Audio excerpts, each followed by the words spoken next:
اعوذ باللہ من الشیطان الرجیم بسم اللہ الرحمن الرحیم السلام علیکم ورحمۃ اللہ وبرکاتہ۔ سورۃ البقرہ آیت نمبر 133 سے لفظی ترجمہ دیکھیں گے۔ ام کیا، کن تھے، تم تھے تم، شہداء حاضر موجود، شاہد کی جمع شہداء ہے۔ تو آپ کی جو ایک آپ نے الگ سے ایک اپنی مینٹین کی ہے بک جہاں پر آپ واحد اور جمع سنگولر اور پلورل لکھ رہی ہیں، وہاں اسے بھی لکھ لیں، شاہد کی جمع شہداء۔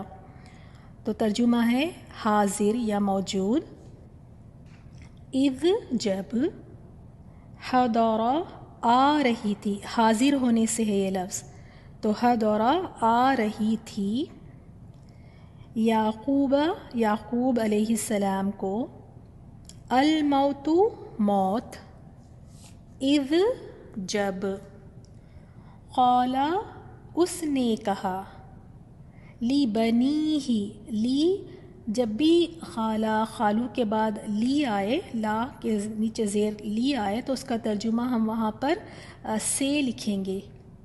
تو لی بنی ہی، لی سے، بنی بیٹوں، ہی اپنے، یعنی اپنے بیٹوں سے،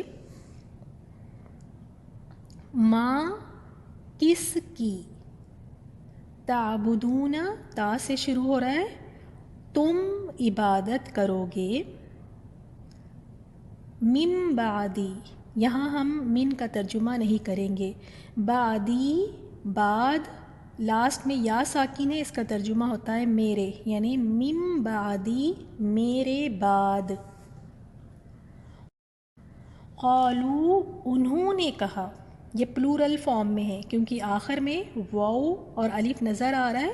تو یہ ہمیں بتا رہا ہے کہ یہ پلورل فارم میں ہے، یعنی انہوں نے کہا۔ اور پہلے کیا تھا، قالا اس نے کہا، یعنی یہ ایک کے لیے آتا ہے، یعنی کوئی ایک انسان اگر کہہ رہا ہے تو قالا، اور بہت سارے لوگ کہہ رہے ہیں تو قالو،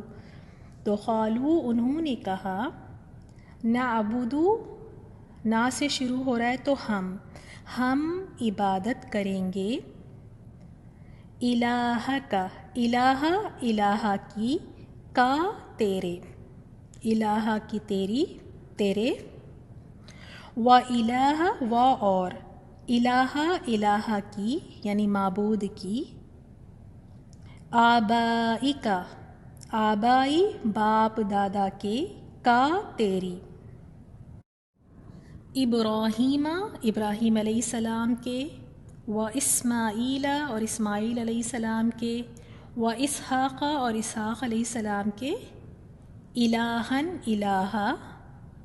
واحدن ایک کی، واحد ایک کو کہتے ہیں، تو واحدن ایک کی، ونحن و اور، نحن ہم، لہو لا لیے، ہو اس کے، لیے اس کے، مسلمون مسلم ہے، فرما بردار ہے۔ آیت 134، تل کا، پہلے ہم نے پڑھا تھا ذالک، اور یہاں پر ہے تل کا، یہ اس میں اشارہ بعید ہے، یعنی کسی چیز کو آپ اشارہ کر کے بتاتے ہیں تو اس طرح ذالک آئے گا مذکر کے لیے یعنی میل کے لیے آئے گا، اور تلک آئے گا فیمیل کے لیے، مؤنث کے لیے، یہ اسم اشارہ بعید ہے۔ تلک تو لکھیں ترجمہ، یہ امتن ایک امت تھی۔ اب ایک کہاں سے آیا آپ کو پتہ ہے کہ جب تنوین ہم دیکھیں، دو زبر دو زیر دو پیش کی تنوین ہم دیکھیں تو ہم اس میں ایک کچھ اس طرح کا معنی لکھ سکتے ہیں، تو امتن ایک امت تھی، قد تحقیق، خلط گزر گئی، لہا لا لیے، ہا اس کے، ماں جو، کسبت اس نے کمایا، وَلَكُمْ و اور، لا لیے، کم تمہارے اور لیے تمہارے، ماں جو، کسب تم، کسب کمائی کی، تم نے کمائی کی، ولا و اور لا نا، تسألون تا سے شروع ہو رہا ہے تم، اور یہ مجہول ہے، پیسو میں ہے کیونکہ پیش سے شروع ہو رہا ہے اور اس کے آخری سیکنڈ لیٹر پر کیا ہے؟ حمزہ ہے اور حمزہ پر زبر ہے۔ تو ہم نے مجہول کی کیا نشانی دیکھی تھی؟ پیش سے شروع ہوتا ہے اور اس کے آخری سیکنڈ لیٹر پر زبر ہوتا ہے، تو یہاں آخری سیکنڈ لیٹر حمزہ ہے اور حمزہ پر زبر ہے۔ تو تم سوال کیے جاؤ گے، تم سوال کرو گے نہیں۔ مجہول اور پیسو کیسے لکھا جاتا ہے؟ تم سوال کیے جاؤ گے۔ اما یہ ہے ان پلس ما، جب دونوں کو ملایا، جوڑا اور مرج کیا تو یہ بن گیا اما۔ ان سے ما جو، یعنی اس کے بارے میں جو، کانو تھے وہ، یہ پلورل فارم میں ہے، اگر کانا ہوتا تو ایک کے لیے آتا، واحد کے لیے، اور یہ کانو ہے، واو اور الف ہمیں دکھا رہا ہے کہ یہ جمع کا صیغہ ہے، یعنی پلورل فارم کے لیے آیا ہے، تو تھا وہ نہیں لکھیں گے ہم، تھے وہ، کانو تھے وہ،